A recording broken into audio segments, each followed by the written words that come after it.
show great character today. Hi, everybody, and welcome back to the Great Character Podcast, episode 3, with me, Harry, my co-hosts, Matt. Hi, Matt. And Nathan. You're right. So this is the third installment of our podcast, and we're talking about 5 topics today that are a bit of a different twist. So we're trying different things every week with our podcast. So I'm just going to run through some of the things we're talking about today. We're firstly going to talk about the Liverpool United review.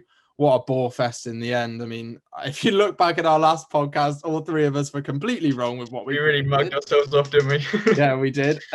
Second one, which is very recent, the last couple of days, it's about the Olympics in Tokyo this year. Will it go ahead? There's a couple of articles we're going to discuss there. We're also introducing a quiz this week. Will be the third thing we talk about today. We'll do the quiz questions in the middle, and then we'll give the answers at the end. So if you want to just do the quiz and skip to the quiz and then skip to the answers at the end, you're more than welcome if you don't want to hear us talk for the most of the rest of it. We're then talking about Aston Villa and the COVID treatment compared to other clubs. And finally, we're ending off, especially for Nathan, a little bit of talk from Chelsea and the sacking possibilities of the rest of the Premier League managers. So, lads, we're starting off with Liverpool versus United. As everybody can see, the little shrine behind me, I'm a big Liverpool fan, as I've discussed in every episode so far. What did you think of the game? I thought it was for 0-0. It was okay, but it's just every big game this season. I think besides like the Chelsea one with Arsenal, most of them have just been 0-0. They haven't really lived up to the hype. I think Liverpool beat Chelsea. What other ones have there been? I'm trying to the Tottenham and Liverpool one.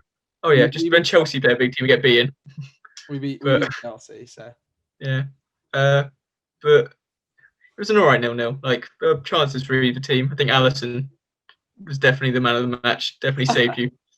And Bobby Firmino just can't finish to save his life really. That was a weird one because Alisson, we all know, in my opinion, top 3 keepers in the world, if not the best. But people can dispute that. People say Neuer after last season. I'd say fair enough. Ter Stegen, Oblak's obviously up there. But Alisson is definitely up there. And there's a reason he's won the goalkeeping accolades he has won recently. Pogba should have scored that big chance. But Alisson did very well. But it was a very weird game. It showed both, in my opinion, it showed both teams' problems at the moment. For United, it showed their lack of bravery to come to Anfield with no starting centre-backs. And especially after the first half an hour where Liverpool didn't break. They played very, very well, Liverpool, in the first half an hour, but they didn't really create chances, proper chances, which has been our problems recently. And United didn't take advantage. They didn't really go for Liverpool's or go for the jugular, which if you're fighting for the title, you can't play like they did on that day, in my opinion. Yes, they played well second half, a lot better second half, but I think overall they weren't great. But yeah, and then with Liverpool, it showed that we just can't score at the moment and we've lost our attacking flow. We get around the box. Every team is defending in banks of 4. And we're struggling to break through that. Even with Thiago and Shaqiri, there were a couple of moments. Thiago in the first half an hour was brilliant, but he's not played enough football to keep those levels up for the whole match. And I just think when we tired, it didn't look like we were going to score. I don't think for the whole 90 minutes, it really looked like we were going to score. Every time a ball came to a player's feet, it just seemed they didn't know what to do. There were a lot of static players around and nobody really wanted to just hit one until Thiago hit one near the end and it nearly went top bins. But Firmino did. But yeah, what you say? Getting hit by Firmino tried a couple, but Firmino never looked confident in front of goal. I mean, all 3 of his chances, just one of them where it was right in front of the goal. He should have put his foot through it and he passed it straight to De Gea's feet. It was just same with Salah. There was one where Firmino actually did work well on the right-hand side, gave it to Salah. There were a couple bodies around it, but if he hit it first time, he could have scored or at least got it on target and then waited a few times. 3 or 4 United defenders were there, chance gone. And I think that's the problem. The instinct's not there. The spark isn't there that we've seen from Liverpool the last 3 seasons. That needs to come back. It will come back. I'm confident it will come back at some point. Obviously, this is the first time in 15, 16 years that Liverpool have not scored for 3 games in a row in the Premier League. Not a great statistic, but at the end of the day, as a Liverpool fan, I've got to think we're 4th now. And if Everton win their games down Aston Villa, they go above us. But it's so tight that As long as we can stay in that pack while we're going through this awful patch, we're going for an awful patch. If we come out of it, win against Burnley, win against Spurs, who knows? Back in the mix, Liverpool, it will like that spell never happened. So I think that game showed both sides' weaknesses. Didn't really do either of his favours. Probably a better result for United in the end, but it didn't really show that their ability to go and win the league. And now I think City are the ones that everybody's got to look out for now after their victory against Palace. So I just think the game was a bit of a meh. I think our predictions were a bit off. Liverpool United fixture in recent years have showed that they can do ball draw 0-0s. And it was weird because a lot of people said it didn't seem like a ball draw, but then you recollect what happened and not much happened until United's 2 big chances, really, if you think about it. So it was a weird one, in my opinion. It's just weird that, like, when you're watching the game, it just seemed like there was no chemistry between the front three. Like, I don't know what's going on between them, but the fact that you're going through this bad patch and you're still second or wherever you are, it's not really the end of the world. Where you are? We're 4th, but Firmino seemed out of touch with all 3 of them. And I've seen a lot of people say Thiago's slowing us down. I don't even think it's that, because if anything, Thiago showed those little bursts of brilliance to get round a few players that nobody else showed that drive in the game, in my opinion, really. Nobody took anyone on. Shaw was unreal. Salah couldn't do it. Even when Salah and Mane swapped side and Mane went to that side, it was like Mane lost all his threat. I've never seen Shaw play so well in my life. So I think Thiago was the only one that really showed the pace and the drive. Him and Shaqiri. Shaqiri surprisingly Shaqiri good as well, but they both tired out because they don't play enough football at the moment, and they will. But I think, I don't know what's going on really with the front 3. It's hard to pinpoint the exact problem. But if you think back to when we played Crystal Palace, we didn't play that well. But every time we got a chance or it fell to our feet, it fell perfectly and we put one away. Feels like right now it's falling and it's cannoning off the knee, it's cannoning off the foot, nothing's dropping and the luck is not there at all, which it has been for the last few years. And yes, we're a brilliant team, but you do need luck a bit. I'm not saying our performances were luck the last few years, but you do need an element to get it to drop to you. And obviously the skill's got to be there too. And it's not happening at the moment, but it will happen eventually. I feel like eventually, might not be this week, might not be that week, but Liverpool will slap a team again. All the goals will come at once, in my opinion. Hope against Spurs. Could be. I hope so. I hope it's against Burnley. I hope we make a statement on Thursday. I think that's an important game as well. Don't think we can't drop points against Burnley. That would be quite bad, because then you've got to go to Spurs. We've got some massive games coming up. I don't know. It looks like City have got their act together as well. But what do you think? Liverpool and United will be there, obviously. But that game didn't live up to the hype, did it, Matt? It did not. No, it did not. It was, yeah. It was just. I did see a tweet actually that said we should do all the pre-match build-up. We should do the Neville Carragher banter. We should do the combined 11s, and then we should jump straight to full time, because the games themselves are never particularly brilliant, are they? You're right. They certainly don't live up to the billing, that's for sure. But I just think everything about the game was muted, wasn't it? Obviously, it was the first Liverpool Man United with no fans. Just, I think it sort of the game befitted where it was being played. It just didn't feel quite the true intensity of a Liverpool Man United game.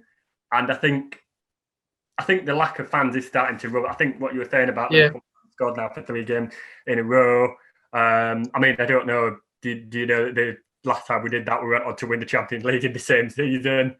But I just think there's so many factors that are coming into it, and Liverpool obviously they thrive off that bouncing full stadium. We haven't had that. We saw the dip in form after the break, after the COVID-enforced break in March. And I just think it's not proper football. It's not being played how football should be played. And I think it's rubbing off on everyone. And I think people are tired of it. And carry on. I think the fans... real, proper match-going fans back as soon as we can, because that's starting to show the lack of them. I think in the big games, it does show the different, like, how much fans mean, because the big teams, they don't really have a difference in quality, so the fans kind of do give you a bit of a push, especially for Liverpool and United. Let's say Man City, but Man City.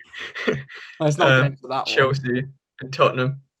one. I And think Arsenal, but I want to talk about Manchester United here for a bit, because obviously we've talked about Liverpool and this fixture, and they're showing some real problems. And I said about Man United, but I've been somebody that's praised Man United in recent weeks. I think in the last podcast, I've given them a bit of, I've shown them some respect, and they let me down. I'm really nervous about Liverpool. I'm really nervous. We're going to lose.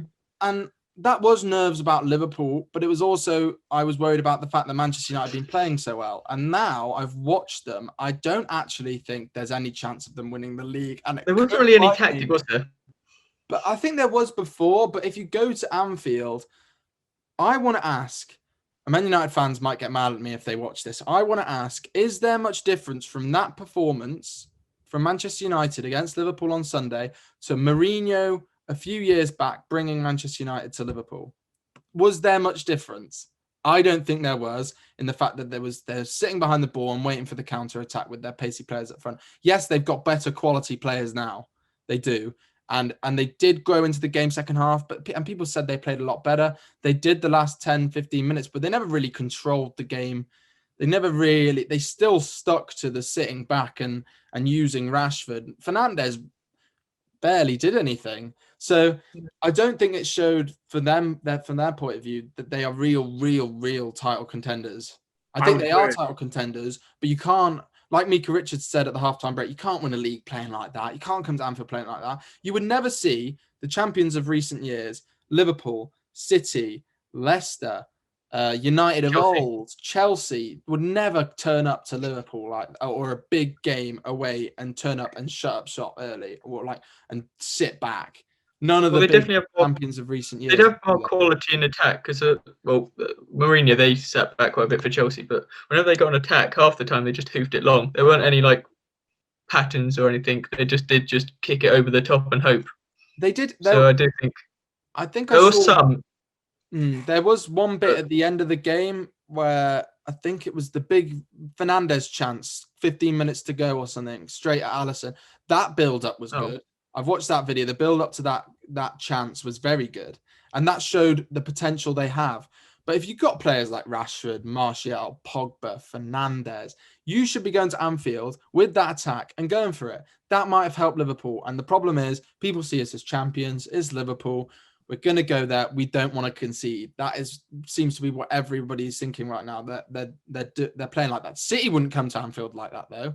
I can guarantee when City play Liverpool in a few weeks' time or months' time, whenever it is, I don't think it's that long away, to be honest. It's a month or something, a couple of months. City won't come into Anfield like that. They'll push us. They'll press us high up and they'll go for the goals. United didn't do that. And that's why I think it showed that was a big weakness. And I can't see them, if they want to play like that, and you've seen their results against big teams. They haven't beaten a big team yet. Well, they go into games. They're not going to win the title playing like that. Yeah, they go into big games trying not to lose rather than trying to win. The win. And I'd much rather watch my own team go and fight somebody. I hate us losing, but I love the way Liverpool. I love Klopp and the way Liverpool approach big games or every game. I think recently they haven't maybe shown the smaller teams a respect they should have, which they have in recent seasons, which is why we're struggling against the smaller teams, especially away from home. But because of the burden of champions, they think they can go one or two up and they'll definitely win the game. But I think they need to stay focused. But anyway, going back away from that, I think Manchester United don't do that. They don't go to the big games wanting to win. Well, they do, but their plan is to not lose and then hope they win. That is the difference, in my opinion, to the Guardiola's teams, the Klopps, the Ferguson's teams. Mourinho, yes, he did win a few titles like that, but I don't think it was to the extent it is now, the way he plays now. I don't think Chelsea played exactly like that 15 years ago now. Jesus. Or even when he was round the second time, they didn't play like that. Yeah, so I think they were definitely more attacking. And I said that when Tottenham came to Anfield a few weeks ago. You can't win the league, come into Anfield and shutting up shop and hoping for an encounter. Yes, Son scored. You can't come to Anfield hoping. That's what it felt like. Mourinho kind of does, like, if he didn't have Kane and so on, it'd be exposed a lot more the problems they have. Yeah, definitely. I think Mourinho, but he's a winner, and he'll probably win. Yeah. I reckon he could well win the League Cup for Tottenham, which is huge for them. I really don't want that to happen. I it's really don't want that to happen. But no, but he will win trophies, and I don't think anybody's disputing he's a good manager. But I don't think his style will win leagues anymore, because unless he's got the perfect team which he built in previous years at certain clubs like Inter, where it's more like the way he plays now. But he doesn't have that quality of players, especially at the back, to be able to do. He could potentially do it with Tottenham if he does get some good, like. Do you really think Tottenham can win the league under Mourinho? Yeah, if they sign some, like, I don't think so. Better players, but I think they could. I don't think. Maybe I'm wrong, and they might or change the mentality or something a bit. I think Kane will eventually leave. I truly believe that. Sorry? I think Kane will leave. I just don't know where he would go. But, yeah. Well, there's rumours about City. That's probably unlikely. He might not leave this season, but there's going to come to a point if he's not winning. He has so much potential to win so many trophies. And yes, he's already, if anything, he's already a club legend at Spurs. But I think, I don't know, Mourinho's third season hoodoo, next season, what's going to happen? So, but who knows? He might end up doing some bits this season. But I think next, what I want to move on to is some big breaking news in the last couple of hours about the Olympics. My dad showed me, my mum spoke about it, obviously. I've got a lot of swimmers I know that are hoping to go to Tokyo. And the fear is now, according to the chief executive or the executive of the London Olympics in 2012, he believes that the Tokyo Olympics are unlikely to go ahead in 2021. Now, he believes this because of coronavirus cases. The reason this is confusing is the day before, the Japanese Prime Minister told government that the Tokyo Olympics will go ahead and it will be a victory against coronavirus. Two very contrasting stories. What do you think will happen? Out of the two stories, which do you believe more? The London, what was it? The London, who was it? Executive of London 2012 Olympics. Yeah, I feel like he is probably a bit more believable. Japan, like, they do need to get this Olympics to go ahead for their sake, I believe. But yeah, I do believe the London exec a bit more. So you think it'll be cancelled?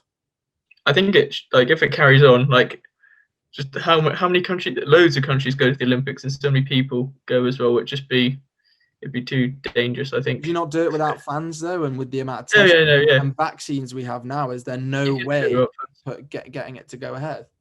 Well, I think there's probably a chance. Yeah, it depends. Just we have to see how well we're doing. Because by May, probably. When's it? Yeah, May, probably. No, the Olympics is in July, August. Yeah, no, I'm saying no. We have to see how coronavirus is doing by May. I think I've got confidence. Maybe I'm wrong. I've got a bit more confidence that vaccines and everything.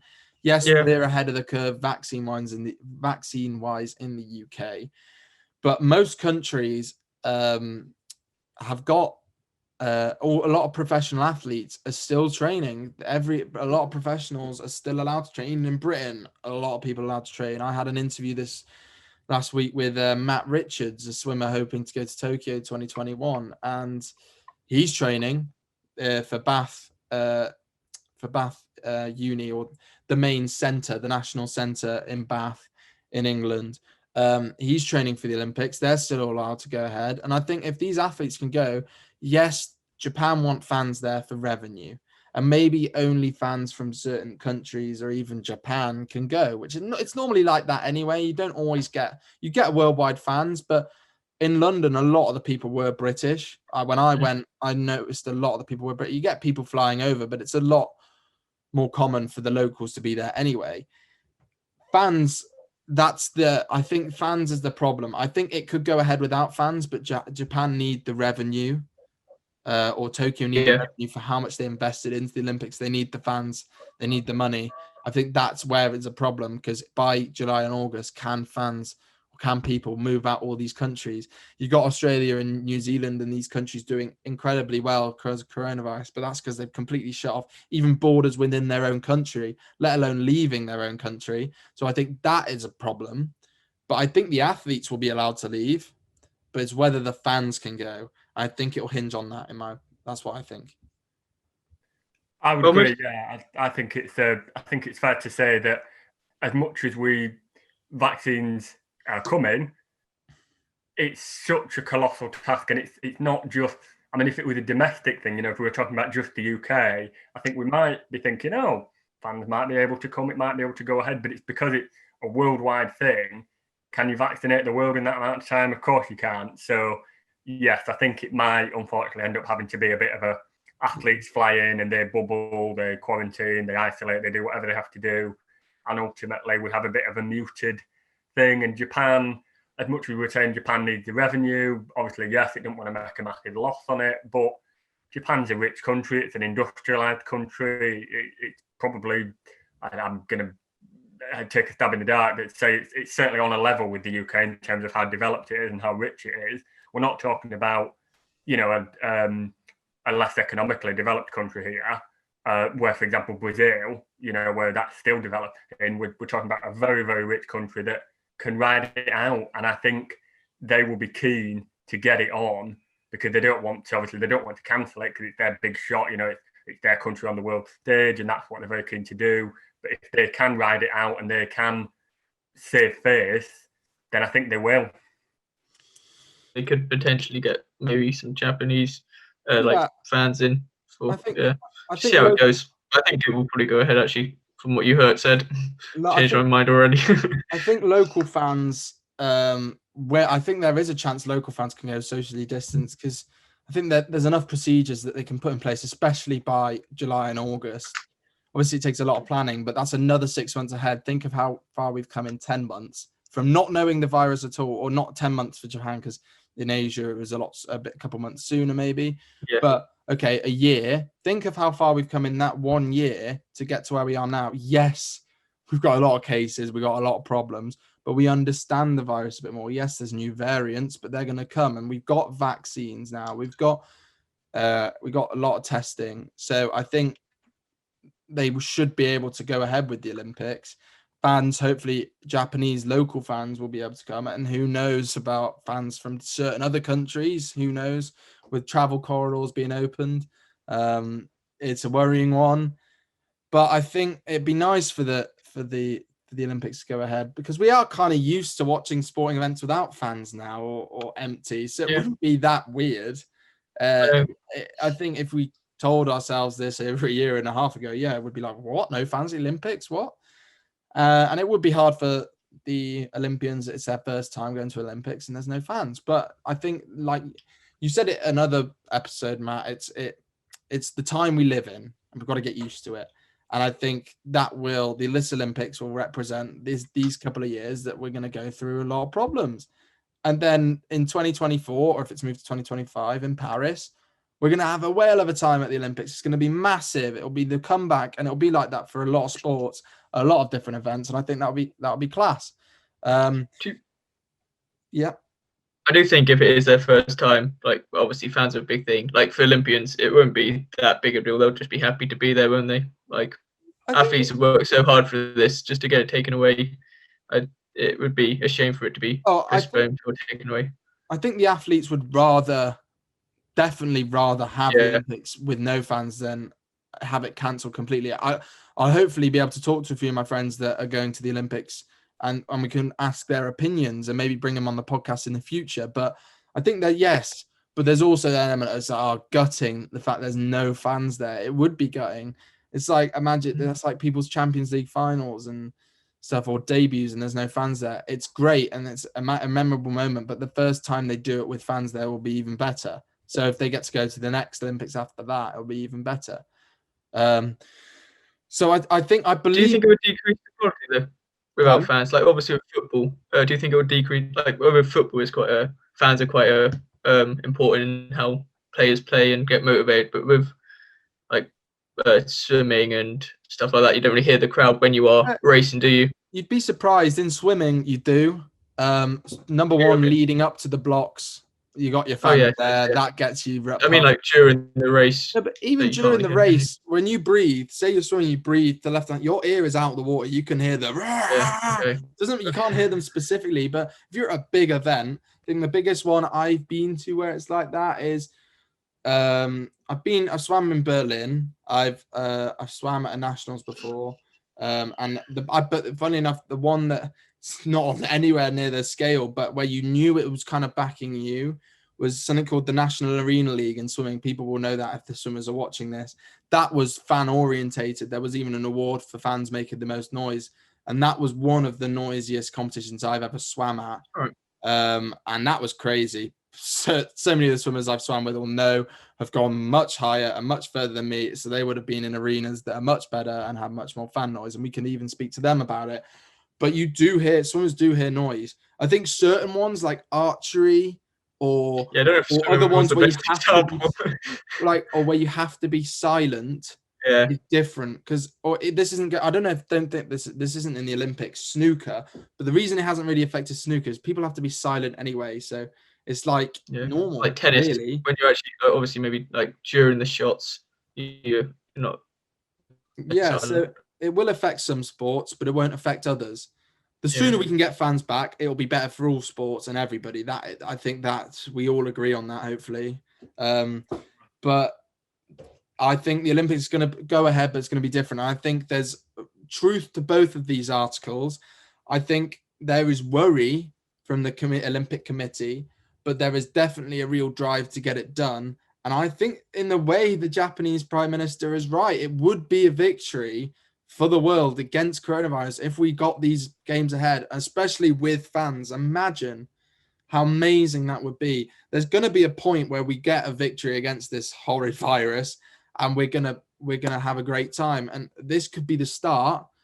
It's not gonna just go like that. We all know that, and we've all gone through that over the last year. But I think he is right in saying it would be a victory. What do you think this means for the Euros? Do you think, listening to the London executive, do you think the Euros will go ahead or not?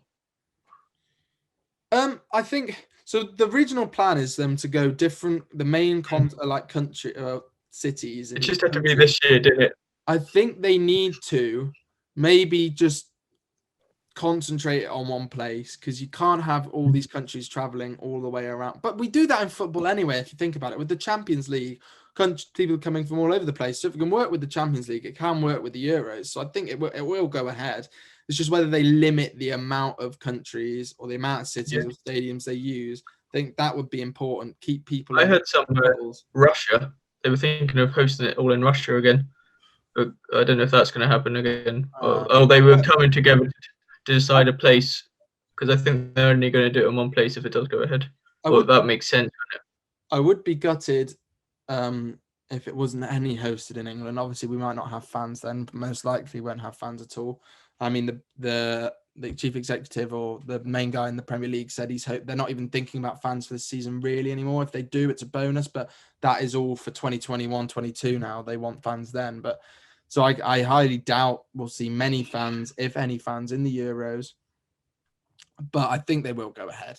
I think they should go ahead. I mean, if we've done football on a global scale for this long, how could you not get the Euros to be? And I think it'd be a bit weird if they cancelled that but carried on all the leagues. Yeah. But yeah. And they're so, international football, they're so committed. They're even committed to get friendlies to go ahead. So I think they'll work as hard as they can to go ahead. Even more friendlies than usual for now. Yeah, it was weird. The friendlies caused a lot of coronavirus cases, and they kept all these qualifying things going on. I think the only ones they should have done at that point was when Scotland, the little main qualifiers that given into the Euros, they should have done those, but they shouldn't have done any of the other games that meant nothing. I felt there was definitely more friendlies than usual during the pandemic for some reason. It felt like that for sure. The international break's coming back in a month or so. That won't be fun, but I think they should get rid of internationals for now during the season. And focus on getting people to the Euros and getting through this period, and that because the league has to finish 3 weeks before the Euros, and we're going to talk about that a bit later with the Aston Villa thing. But I think they got to try and get these things ahead, because, like we spoke about in the last episode, people's mental health. Sport is so important for it, and getting these things going ahead would be great. And if it's safely, which it should be safely, I can't see why these things can't go ahead. I think there's, like I said, there's truth in both articles. I think both points of view are valid, that it's unlikely it could go ahead. The guy's saying, how can you, with all the rising coronavirus cases around the world? I understand that. But then I also understand that this would be a victory for the human race. And I think he is right. Both are right. But I think they should go ahead. All right, yeah. Well, and now I think on that note, we can go into the quiz, which probably, if you just skip to this point, great. If you listen to the other point, great as well. So I'm going to list out some questions. There's 15 questions in total over a varied of sports, and then I'll give the answer at the end. Please don't cheat. Please don't search these on Google. There is no prize, by the way.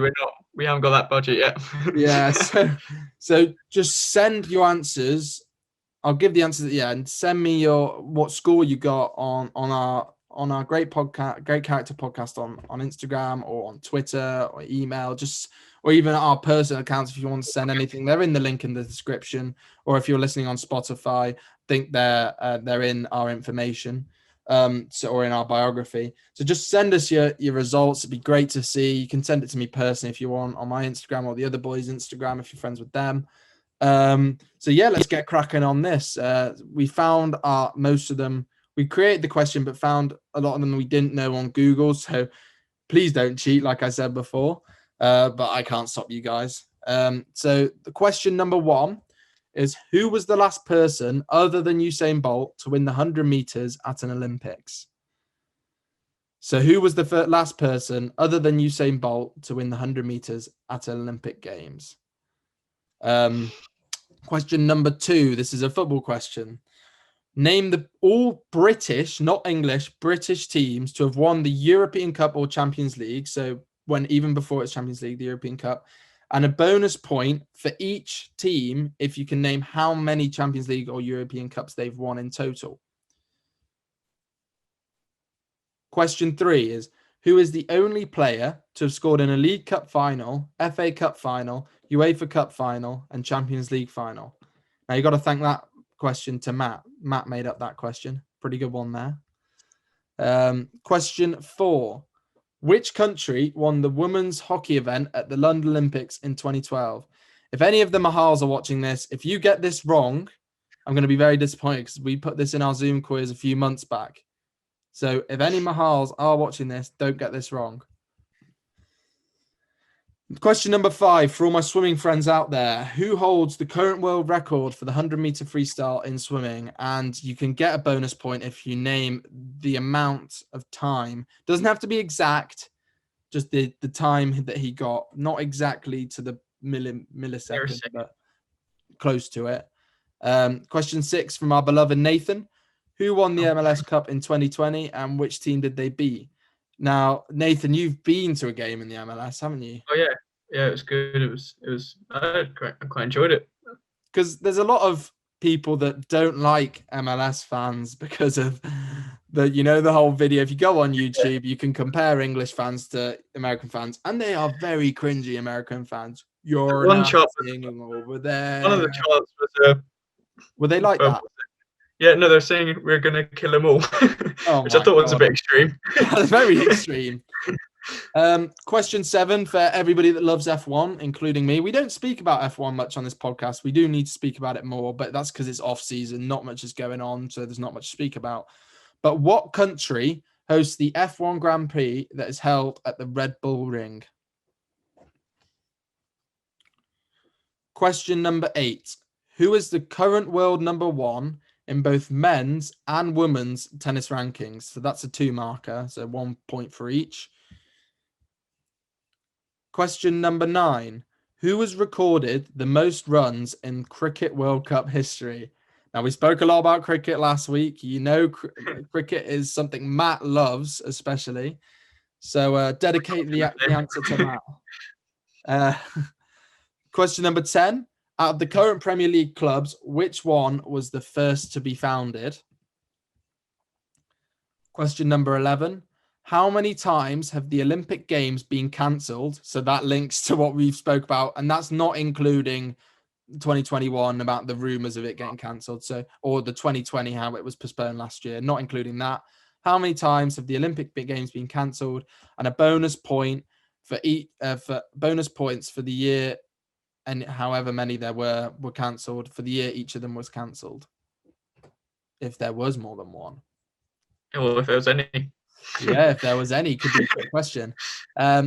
Number 12. Which 2 NFL teams have won the most Super Bowls and bonus points for how many times? So thank Matt for that one, our NFL correspondent, who's actually, if you're watching on YouTube, not listening on Spotify, he's at the bottom of the screen today. So a bit of a jig around. Question number 13. Who is the most capped England Rugby Union player? So the most capped England Rugby Union player. Question 14. How many times have Europe won the Ryder Cup? So this is after they became Europe in 1979. So not when they were Britain with Northern Ireland. Is that right? So, or Britain with Ireland or UK with Ireland. This is as Europe. So from 1979 onwards, how many times have Europe won the Ryder Cup? And the final question, which stadium has hosted the most European Cup and Champions League finals? And can you name how many times it's hosted it for a bonus point? So that's, again, European Cup and Champions League. So both of them together. So we'll give the answers at the end. I felt like one of those, bingo masters just then. You're at the front, or you're at a town hall and question 1, question 2. But, I mean, I've been getting used to these quizzes with lockdowns. Yeah, I used to do a couple. I did them a lot in the first lockdown, but I haven't done many recently. I think the last one we did was Christmas, New Year's times with the family over Christmas. But since then, this lockdown, I haven't really. I think the last Zoom call we did was the, on our first day at uni with Ian and that. That's the last one I did. What? Matt, you won that, didn't you? I won that. I did, yes. Every single thing we've done in our course. So Matt is the intellectual one. Put it that way. I am not. Matt is the most intellectual. He's the course rep. He's the smart one. He's the teacher's pet, basically. He's the teacher's pet. Yeah, he's the brown nose. I'm a brown noser. I am. We've been talking. Yeah, the brown nose. That's a great way to end that segment. Me and my cousin recently have been having discussions about the amount of clubs that have had coronavirus cases and the postponements. And Sam is an Everton fan, so has witnessed 2 clubs cancel on his beloved team because of coronavirus, one of them being Man City, and the focus point of today, Aston Villa. So Aston Villa, a couple of weeks ago, before the game with Liverpool that had to play with kids, came out on the Monday of that week. So the game against Liverpool was on the Friday. On the Monday of that week, they reported quite a few coronavirus cases, but not enough to close the training ground. And then on the Thursday, when they did their second round of testing, more came positive. So the people that had already started isolating, more became positive and had to isolate after the Thursday. So couldn't play the Friday and couldn't definitely play against Tottenham on the Wednesday of the next week. So just before our episode 2 was filmed. And we briefly mentioned in that episode that Everton Aston Villa was cancelled or postponed even. So now, Sam sent me a voice note on his opinion, and we will play it now. Right, I'll tell you why I think Villa have had preferential treatment, especially from the FA. So, we were due to play Man City on the 28th of January. The 28th of December. Man City couldn't play because of COVID. However, they still fielded the team 5 or 6 days later, whatever it is, on the Sunday against Chelsea, minus the players who had COVID. Then, obviously, the day after the City game, Villa's players all had the COVID test, as did the staff, and a few tested positive. As such, they had to shut the training ground, like Man City did, because of positive cases within the staff and the players. Therefore, the players who had the virus should have isolated as normal, and the ones who didn't have the virus should have isolated at the time. However, they following Premier League protocols like other players have been, they can then get tested again to see if they've got the virus, or they didn't have to play against Liverpool. However, it also happened in Derby's team. So, i.e. Derby fielded a weakened team against Chorley in the FA Cup. Now, the difference between Derby and Villa is Derby were able to play with a full-strength team, well, pretty much a full-strength team, against Rotherham in the Championship on Saturday, the day before Villa-Everton was meant to take place. Whereas Villa were unable to field the team again for some reason. My eyes, they should have been able to field the team. It's preferential treatment because when they've had games close by, yes, Fulham had 2 suspended. However, the games were like Thursday and Saturday, hence they had to be postponed. And Fulham got let known on the Monday when Villa's game against Spurs got called off that they had to play in 2 days' time. Whereas Villa could have easily had the team, or could have easily had an under-23 team. So I'm not being funny. They would have had enough players for to play us 2 weeks after the COVID tests, pretty much. 13 days later. In my eyes, it is preferential treatment. Because, you know, what's going to happen if, when the game gets rescheduled, we've got COVID cases? Or Villa have got even more COVID cases? You can't keep going on like this. Yes, one game could get postponed, but a game a week later to be postponed is not on. And I honestly don't think Villa should have been allowed to postpone the game on Sunday.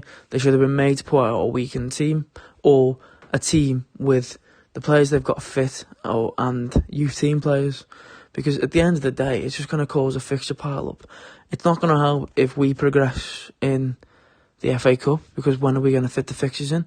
Again, I've mentioned, what happens if we get COVID cases? You know, we're going to be expected to put out teams at some point, especially with a fixture pile-up. So I do think it's preferential treatment only because they've not played football for 2 weeks, whereas other teams, like your Fulham, like Man City, have played a week later when they've had COVID cases, like Derby. So I just think it's preferential treatment mainly because of that. Because, alright, fair enough the Spurs one, because that's still within the 10 days of the potential isolation period. However, as certain media outlets have said, Villa's training ground could open, and did open on the Thursday, Friday last week. Alright, it's not good enough in terms of having much training before the game, but still, tactics, as you know, Radio 5 Live and TalkSport both said, tactics you can do via Zoom. You don't need to be present to do tactics. You only need to be present to do, obviously, on the field training. In terms of, obviously, the training ground being shut, Villa players aren't skint, and they're going to have gyms in the house. Most of them are going to have gyms in the houses. Therefore, they can go to, you know, the home gym to maintain fitness. Yes, it's not training, but they're still able to maintain fitness, and therefore the ones who had negative tests should have been able to go back into training. Man City opened the training ground after the training ground shut on the day of the Everton game. They opened it like 3 days later. So why weren't Villa able to do that? And that's why I think it's preferential treatment. And honestly, if it was to happen in, you know, the coming weeks, is it going to be, our team's going to get away with it? You know, are we going to be able to, say we get COVID cases, either Everton, Liverpool, Man U, are they going to be able to postpone 2 weeks of fixtures? I personally don't think they do. Newcastle had to go to Crystal Palace a few weeks back because they were the team first with the outbreak. Newcastle had to go to play Crystal Palace on a Friday night with a reduced squad because of COVID cases, and then the following week, that's when their game got postponed. However, they played the week after that, where I think it's all a farce, and Villa should have been forced to play the game. They were already 3 games behind, or 4 games behind. But I believe, so he believes, after listening to that, he believes Aston Villa have had preferential treatment in the amount of time they've had to the amount of games they've had cancelled or postponed compared to other teams, the amount of time they've had a break and not had to put teams forward. So the whole thing is that City only closed their training ground for 4 days, had to play against Chelsea, and they had the threat that they had to cancel their tie or forfeit their tie from United in the Carabao Cup because of not enough players. Aston Villa had that situation with the Liverpool one, bit different. Kids had to play. I mean, it was a day after, so there was no way anybody else could play. But then, and the Tottenham one was understandable. But I do agree with Sam in the fact that I think the one cancelling Everton's a bit harsh on Everton and other clubs that went through the same thing as Villa. Because Villa, from their first recorded cases on Monday, so this is 2 weeks. So Sunday, when they were meant to play this week, is just 13 days after the first cases. And it's around 10 days, the isolation period, after the second amount of cases on the Thursday came through. Now, there was rumoured to be around 14 from the Thursday, but the players from the Monday had enough time to recover and then play against Everton for sure. Even if they had to use enough under 23s. There's been threats to other teams. Other teams had to go through it. And I do believe definitely should have postponed the first couple, but I think there is an argument that Sam is right here. There is an argument why were they allowed to then extend it and postpone another game, which is 10 days after the isolation period.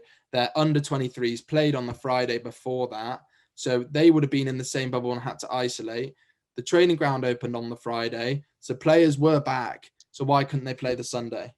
What is your guys' opinions on that matter? Do you think they got preferential treatment? Do you think it should be dealt differently? Should they have played Everton? What do you think? It's about match fitness, isn't it? It's about being allowed to get up to the same level, being afforded that time to get up to the same level as your opponent. Because obviously, when you've been isolated for 10 days, you've lost that kind of match sharpness. Especially if they did have the virus as well.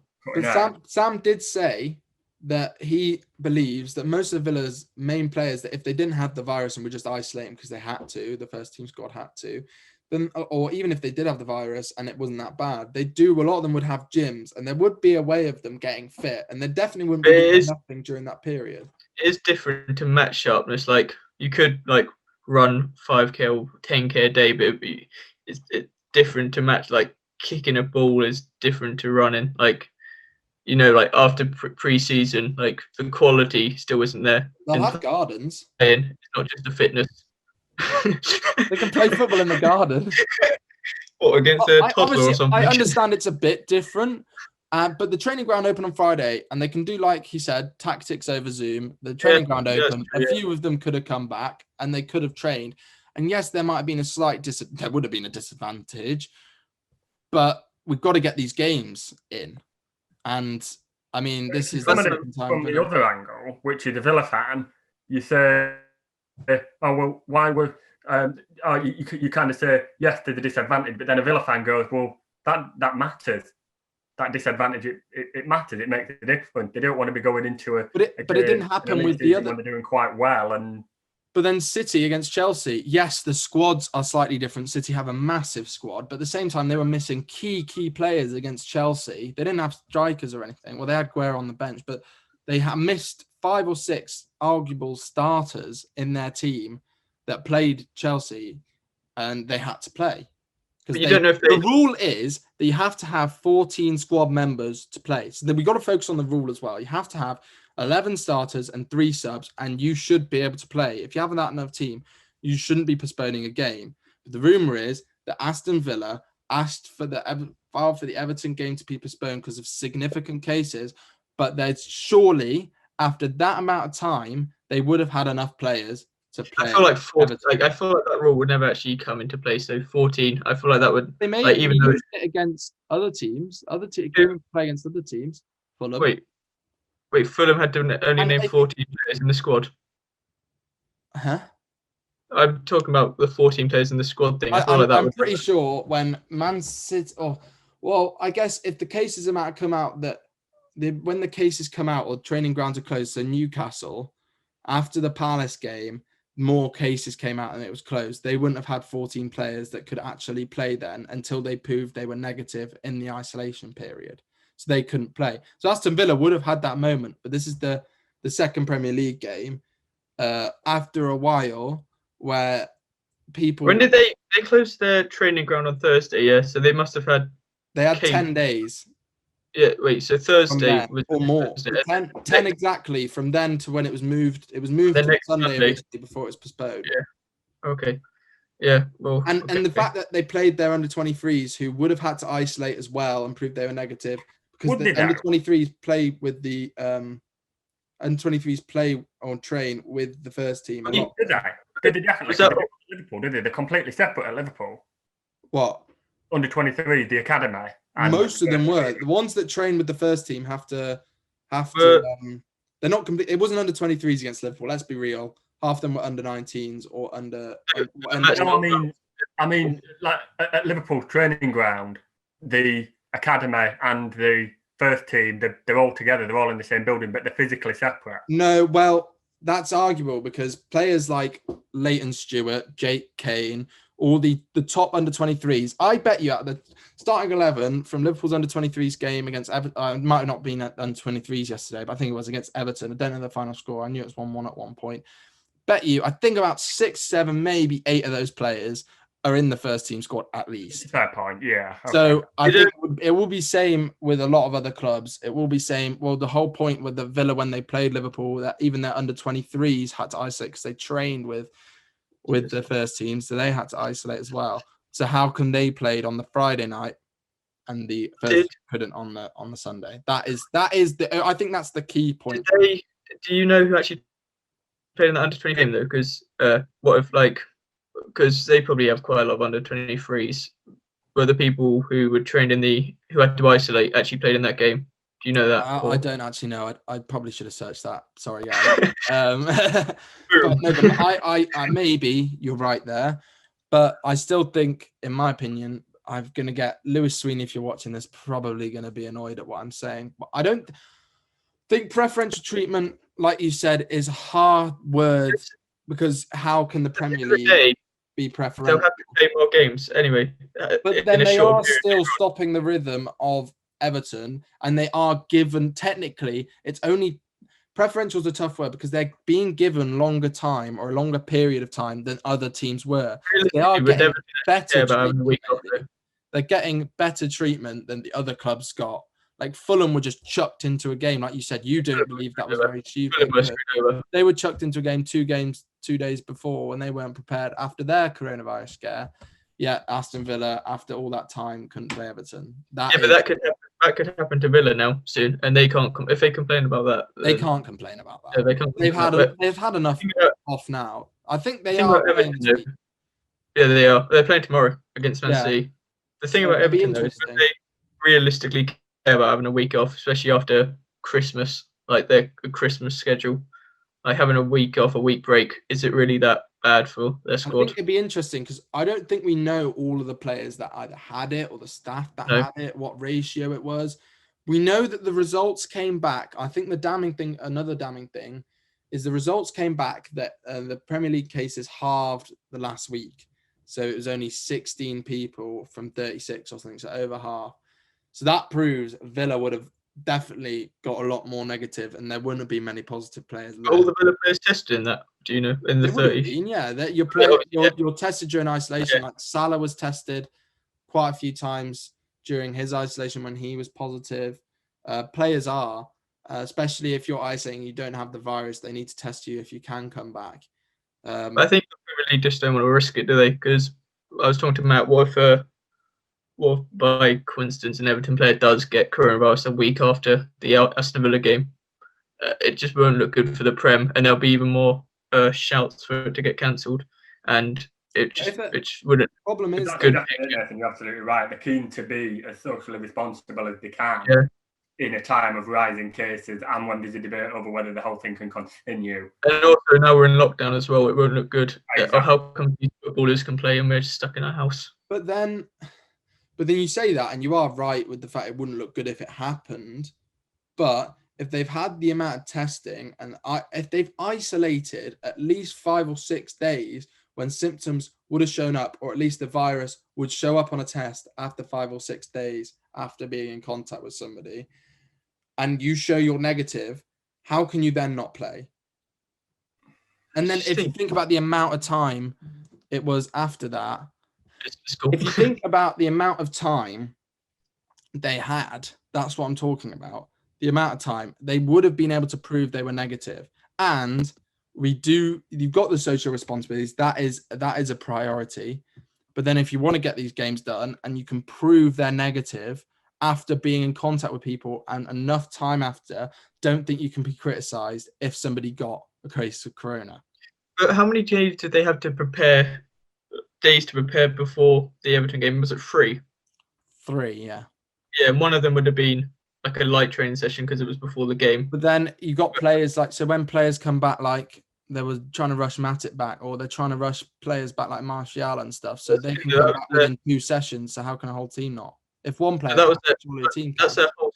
Like, what if one player is lacking match sharpness? It's not as bad as a whole team lacking match sharpness, is it? And yeah, but I know think all of them would be, because yes, they did. Surely they didn't need to close the training ground for that long if people were proving negative, because there were only 14 or there might have been 16 cases. That's staff and players, meaning a lot of them were still fine. They were just isolating, and you have to isolate. But if they were then proved negative, surely they could have trained. Yeah, but and then if you're talking about match sharpness, how come the under-23s had match sharpness to go and play? But we don't know who was playing in this under-23s, do we? I'm gonna check. All right. I'm gonna check. You guys talk about what else you think about with other teams. If other teams got it in the future, what rules and regulations should we I just put want to in know place for this? I want to know if Man City and Fulham and Newcastle asked for extra time off and the Premier League said no, and then Villa did it and they got extra time off, then fair enough. It is preference to Villa, but Villa beat West Brom beat West Brom on Friday, and Henry Lansbury scored. So that automatically tells me they had some senior players. Okay. All right, yeah, so out of those, half of them weren't players that played against Liverpool. Henry Lansbury started on the bench. To be honest, I don't really recognise their names, so I couldn't actually tell you. I know I can recognise a few. There's at least Louis Barry played, Silla played, who played against Liverpool. So there were a few, but there were also under-23s that played that didn't play against Liverpool. I can tell. Lansbury's probably banned from the Villa training ground anyway, so that's probably why. I don't want people to hate on me thinking I'm not taking coronavirus seriously, or even my cousin, because I think we are, and we need. There's got to be a period, but there has to be in future. I think more rules and regulations on when postponements can come, because I think all teams need the same amount of time. There needs to be a line, like definitely. Yeah. There needs to be something in place so it makes it clear, so we don't need this debate. Maybe the Premier League should come out and say if you've closed your training ground 2 weeks. For 2 weeks. Yeah, say that. Everybody. And then everyone has it. Yeah, everyone has it. Wait, everyone in the Prem or just everyone in that team? No, everybody in that team can't play for 2 weeks. Yeah, exactly. Bang on. Yeah. They're like, no, Aston Villa can't play 2 weeks. All games postponed. Then you can come back. The Prem haven't really been very clear during all of this. So just a bit of clarity and it'll be all right. You were surprised about that 14 rule, really, when I told you, or even maybe not surprised, but you didn't think it'd even been used that much. So the fact that the rule they put in place, there's articles in September, they said that is how they were going to run it. But they've ran everything differently in the fact that when Leyton Orient couldn't field against Tottenham, that got cancelled and Tottenham just got a bye, and now they're in the final. Imagine if they lost. Like, it's just like each competition is being treated differently. Maybe the FA Cup, there might come up. We need to get the games done in the Premier League, and a way that could be done is cancelling the FA Cup this season, I think. Don't personally want the FA Cup to be cancelled, but if we've got all these games that are getting postponed and Villa are already 3 behind, and other teams, like Sam said, will get the virus, and they might get more postponements. We need the time to be able to finish it before 3 weeks before the Euros, at least. And that the only way you can get that time really is by cancelling a competition that's taking up everyone's time. That's it. We said last week that the Prem clubs need to take control of their players and tell them that it is a luxury they have, and they just need to sort it all out, and then hopefully it'll be okay.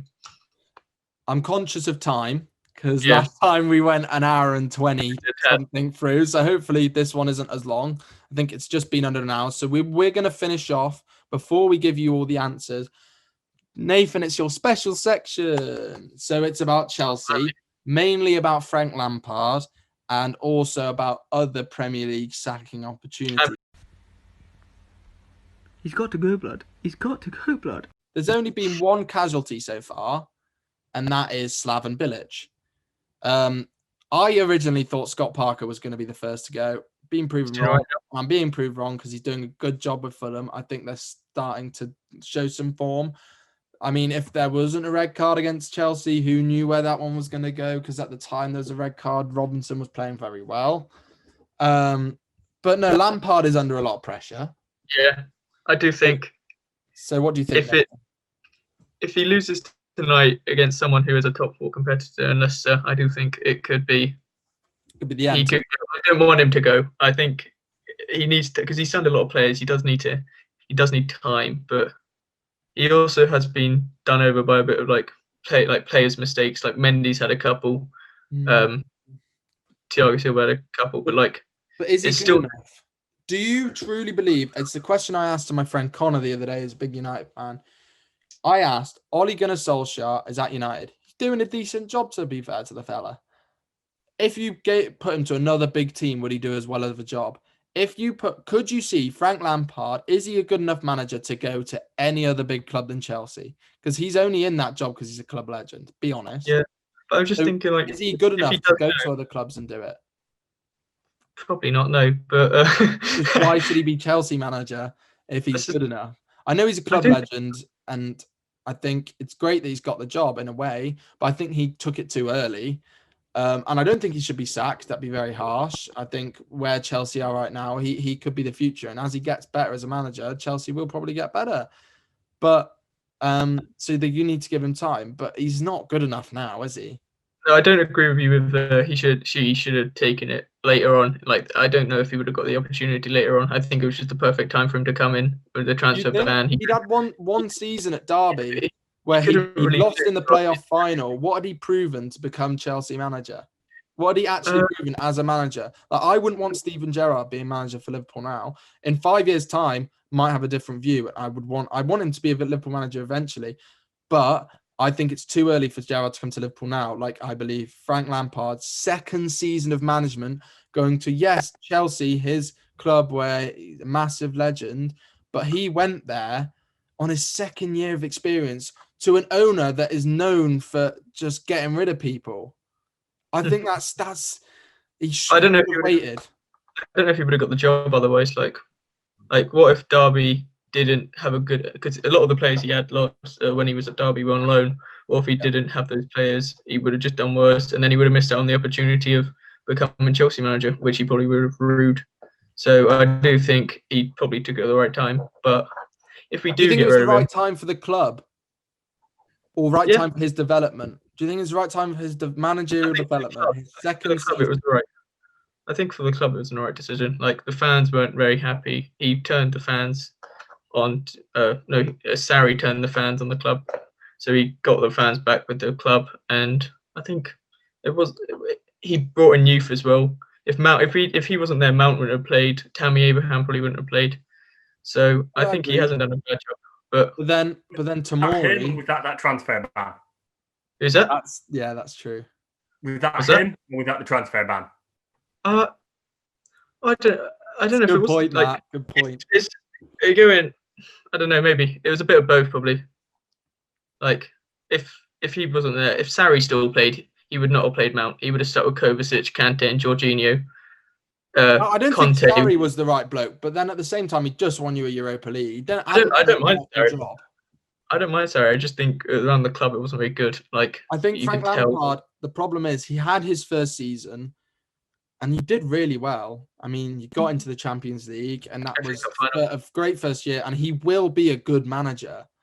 I'm not his biggest fan, but I think he's got potential. But if he stayed at Derby another couple of years, maybe even got them promoted, and the Chelsea opportunity would have come again. You said it would never. He might not have got the manager chance again, but it would have come again. The amount of times you sack managers, he would have got the opportunity again. It's what you were saying. It's what you were saying about opening. The opportunity presented itself only at Chelsea because of his name. He wouldn't have been appointed by Liverpool, by Man United, because he's not good enough. He's now got the opportunity to make himself good enough, hasn't he, for those clubs? Yeah. And the fact that the door's been opened for him, and I think the real debate is he taking that opportunity? I don't think he is. I think he's got the job at Chelsea because he's a Chelsea legend. He's got the job on the technicality of a manager that recommended you. Give it gigs at the end of the season. Yeah, but you said there, Matt, that Liverpool, Man United wouldn't do it. Well, Man United have done it. To be fair, yeah. Man United somebody got relegated. What I meant was Frank Lampard wouldn't have gone to Man United. Man United did exactly the same thing. Liverpool, I think, would Liverpool have done the same for Steven Gerrard if we were in that position? No. I think we might have done. Do you think? No. Obviously, we were near in the same position because we've got Jurgen Klopp. But if we just sacked, say, Brendan Rodgers, if this was 5 years ago, and Gerrard was available, and Gerrard was, I'm just kind of putting Liverpool back to that time whilst having everybody else as they are. And Gerrard was at Rangers, Gerrard would have come to Liverpool. I think. Imagine like Chelsea and Liverpool and Chelsea position after Sarri's season, and you got sacked, and Gerrard was available. I personally wouldn't want him. But I think I don't think Gerrard would want to come because it's a chance of ruining your legacy, and I don't think Gerrard would have taken it personally because I think Gerrard wants that experience at Rangers. And look how well he's doing. His first season wasn't fantastic. His second season was all right. But look at him now. Third year of experience at a smaller club, or not smaller. Rangers are massive. That's not what I meant. Celtic are shocking right now. But then if Lampard had that couple of years at another club, you could have got him after the third year because you probably would have appointed someone and sacked him after a year because normally your merry-go-round really works for Chelsea and that's why you've won so many things. But at the same time, I just think, imagine Frank Lampard gets sacked now. Like, hasn't done him any favours in management and it hasn't done any favours for him, his legacy at Chelsea Football Club. As a player, it will never be untouched. That's not what I meant. I mean, as a manager. Fans don't hate him. No one, like, if he gets sacked tomorrow, he'd still like him. So I don't think that's a problem. His legacy, like, that will always stay intact. I think he's still loved. Yeah. Maybe I said that wrong. He obviously will be still loved, but I meant as in, if you look at what he's done at Chelsea, like, it wouldn't taint it. That's not what I meant because nothing could touch how well he did as a player at Chelsea for Chelsea. He was unbelievable, on a par with Gerrard, maybe just below. No, Can't debate for another time. But I'm saying as in if Gerrard came to Liverpool and then we were performing like you are, I wouldn't be annoyed at Gerrard, but I'd be I don't know, it would make me feel so much worse when I look back on his career. It's like, whoa, I don't know. Like, look, he's in the background, even though it's the wrong way around for the camera. But, no, but I just think Lampard shouldn't get sacked. Needs more time. You've been on a poor run recently. I think he needs another season at least, especially to bed these players in. The problem is now, last season, he had the excuse, you were playing better with your youth players, and he's now bought all these players, and they're not really doing it. That's kind of an excuse. I think that is also a kind of like, we just bought all these players, give him time to settle them all in, and then see how he does third season, and then he'll probably go sign Haaland and Donnarumma, which he probably won't sign Haaland. I don't think he'll sign Haaland. No chance. He said that's only stemmed from he wish he played with Frank Lampard. That doesn't mean he want to get. Real Madrid is what he's going to do. But I want him at Liverpool. I had this conversation with Matt the other day. You don't agree. I'd love him at Liverpool. Put it this way: if he was in Firmino's position of those chances the other night, they're goals. Haaland's going to be the second greatest player in 10 years. Not ever. Sorry. In the next 10 years, he'll be second behind Mbappe, I'm saying. He is up there. He is definitely up. I think Liverpool, that caliber of player, whether he fits our style, we need that caliber. You can't say no to Haaland. But yeah, and other sacking possibilities. Who else do you think I just in that want to danger? say one thing about the Frank Lampard thing. If we do get rid of him, I have no clue who we'd bring in. Thomas Maybe Tuchel. Pardew. Alan Thomas Pardew. Tuchel. Thomas Tuchel's a good shout. You got Massimiliano Allegri. You got Maurizio Sarri could come back. To be fair, I don't actually like Sarri, no one would want him back. Kepa as manager. Kepa, yeah. Kepa should become manager, I think. Can't do any worse, to be fair. But no, yeah, that is true. But what other clubs do you think could sack their manager soon? Newcastle United. Yeah. Oh, God. It's Mike Ashley, though. Does he care? To be fair, he spent a lot of money last year. True. And then he doesn't give two hoots, really, does he? No, definitely not. No. But new owners. Steve Bruce is cheap as hell, so he'll probably just keep him. Did you see Steve Bruce say the other day after the Sheffield United result? He was like saying he was fuming, like that performance was shite, and that now he's given them a chance, but he wants to do it his way. So saying that the last year and a half hasn't been his style of football, but that's so untrue. And also when he experimented against Sheffield United and it backfired. Is Nuno Espirito Santo in trouble? Has he taken? I've seen a lot of people actually starting to hate on Nuno a bit. I think he's brilliant, but I think he's good. I mean, what he's done for the club, there's no reason he should be back now. He's a bit like Chris, just because what he's done. Yeah, he is. He is struggling for sure. But maybe too much time. Like the players have just stopped listening to him. Maybe they do need a change or something. I mean, you've got to remember they're missing Raul Jimenez. So yeah. And Fabio Silva's not really cutting it that much, even though he scored the other day, didn't he? I think with time he might turn himself into a bit of a more decent Premier League. Yeah. Sam Allardyce, do you think he could go? Already? Nah, you've got to give him some time, and he's just beaten Wolves away. They're still going down. Sorry, John Simpson, but they're still going down. Yeah, I think they're still going down. I don't think Simo watches this podcast, to be honest. But you never know. We love you, Simo. Please speak to Martin Tyler again for me. Like I said earlier, I'm a bit conscious of time, so the long-awaited results time. I'm guessing some people might have skipped again. So welcome back if you have skipped. So now I'm going to read out the results. Also, sorry to cut you guys short on the Saki and Frank Lampard thing, but obviously the last one was quite long. I don't know if we should go that long on this one, but so the results are, for question 1, it was Justin Gatlin, the druggie. He was the last one to win 100 meters in 2004 at Athens, but yeah, I'm not keen on the fella personally. Maybe he's not listening either. yeah, he's not listening either. Number 2 is, so remember the bonus points for how many, but the teams are Celtic, the Lisbon Lions, Villa, Chelsea, Forest, Manchester United, and Liverpool. Celtic have won 1, Villa have won 1, Chelsea have won 1, Forest have won 2, United have won 3, Liverpool have won 6. Woo. Proves you the best in England are, just saying.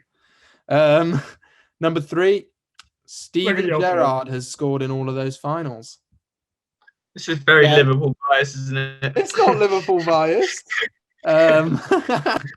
Hey, you shouldn't be upset. Chelsea were in that last question, so it's not like you're an Arsenal or Tottenham fan who've never won one before. God, I'd hate that. Which country, that one, sorry, I was reading out the question again.